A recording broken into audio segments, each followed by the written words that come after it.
พี่น้องโอ้ไก่เข้า3 ตัวแต่มันมาไกวอยู่นี่มันบ่ยอมเข้าทุกคนมีผู้ใดหูยิงปืนอยู่หั่นมีคนยิงปืนอยู่หั่นแล้วมันบุกเข้าทุกคน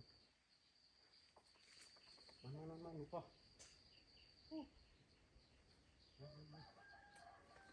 อันนี้เป็นเทือที่5พี่น้อง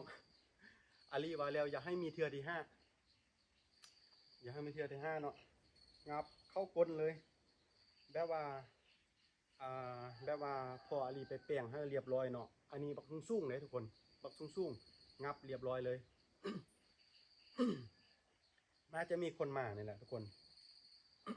อาลีได้ยินเขาปากขึ้นไปถึงหันเราได้ยินเสียงปืนแตกอยู่พุ่นทุกคนน่าจะได้ยินเนาะปึ้งอยู่พุ่นแต่ว่าอาลีนั่งอยู่พุ่นทึกแล้วไก่มันไกวอยู่นี่ก้อยอาลีได้ยินนะอาลีปิ้นมาเบอร์ 1เราอาลีได้ยินเสียงเหยียบไม้พุ่นคละหนึ่งเราพอดีไก่บินขึ้นเนาะไก่บินขึ้นจับนี่อาลีเห็นงับเรียบร้อยมันพ่อ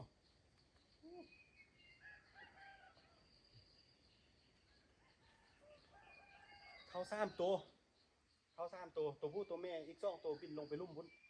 ตัว1บินจับนี่ลงมาพ่อเรียบร้อย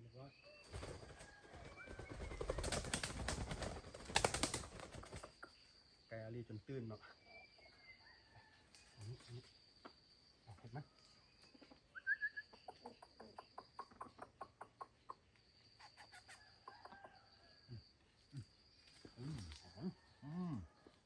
เห็ดมัน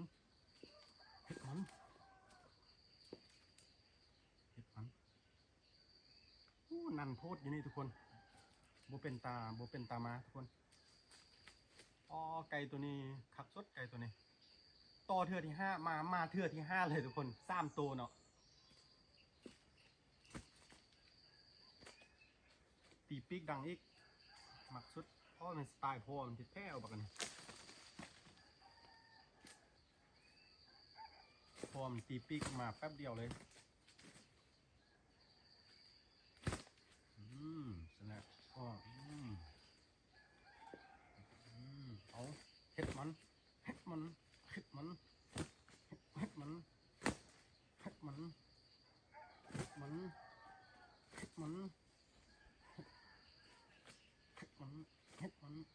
เดี๋ยวได้มันมายำได้หมักบไรคันว่าพ่ออาลีโบมาเทื่อนี้โบได้แป้งนี่ถือว่าโบได้อีกตัวนี้โบได้อีกเพราะว่ามันสูง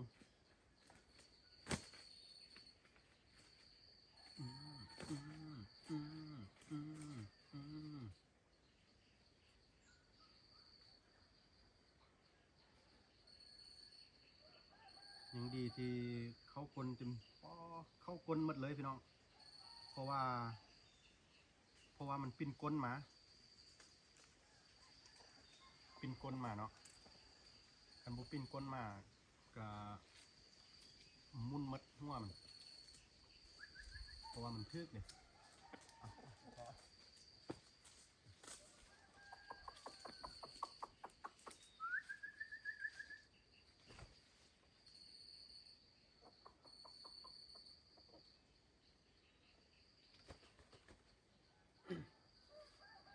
มาโคตรไวเลยไก่นี่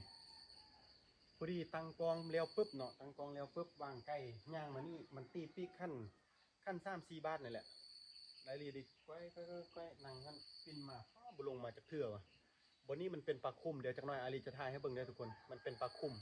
มันก็เลยให้แบบว่ามันออกเราวันนี้มันเป็นแปลนเห็นบ่บนนี้เป็นแปลนโล่งๆเลยอาลีนั่งบอลโล่งๆเลยเพราะว่าใส่สุดตัวนี้มั่นใจอยู่แล้วเนาะนั่งบอลโล่งๆเลยเราตัวนี้มันตึ๊บคันมันบุตึบเนี่ยมันเข้ามาแล้วทุกคนคันมันบุตึบเนี่ยมันเข้ามาแล้วแต่ว่ามันตึบเนาะมันก็เลยแบบวันนี้เปลี่ยนแล้วมันบกาออกมามันอาย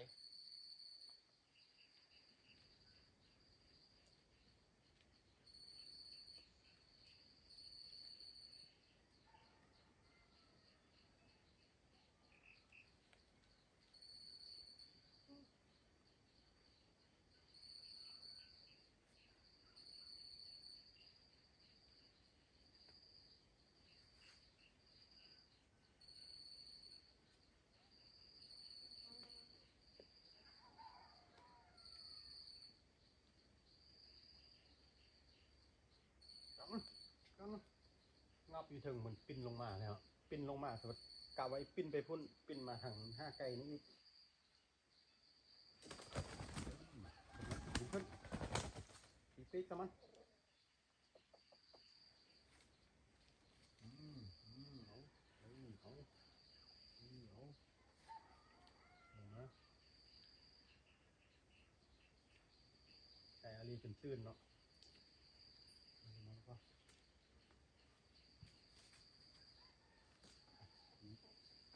ทำ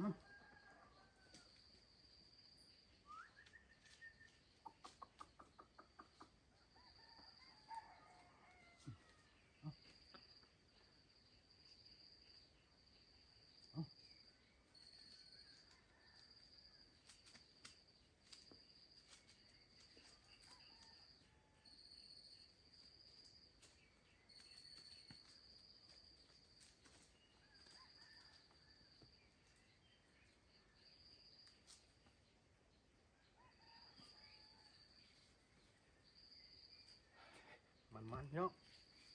สุดยอด5 เทื่อเขา5 เทื่อพี่น้องเทื่อที่5ได้อยากให้มีเทื่อที่5เนาะอาลีวาเนาะเรียบร้อยเลยเพราะว่าพ่ออาลีแปลงเทื่ออยู่บ้านอ๋ออยู่นี่มับอยู่ถึงมับเข้ากลเข้าหูกลหมดเลยทุกคนเพราะว่ามันปิ้นก้นมาทางนี้เนาะมันปิ้นก้นมาทางนี้เราปิ้นหัวไปทางนั้นพร้อมบวกแล้วมันพร้อมจะไปแล้วเสียดายที่โบแมนตัวผู้เนาะตัวผู้บินไปจับกกนั้นพุ่นตัวลุ่มพุ่นอาลียานคนอันซ่องคนท่านอีมากับพอเลี้ยวมาเนาะเขาได้ยินเขาลมกันขึ้นมาท่านบนหนึ่งได้ยินเสียงเยียบไม้แทบอีพุ่นปุ๊บบินขึ้นนี่ขันบุเยียบไม้อยู่นี่บ่แน่ใจว่ามันสิออกมาบ่เพราะว่ามันแป้นเนี่ยมันแป้นวันนี้เดี๋ยวถ่ายให้เบิ่งเด้อ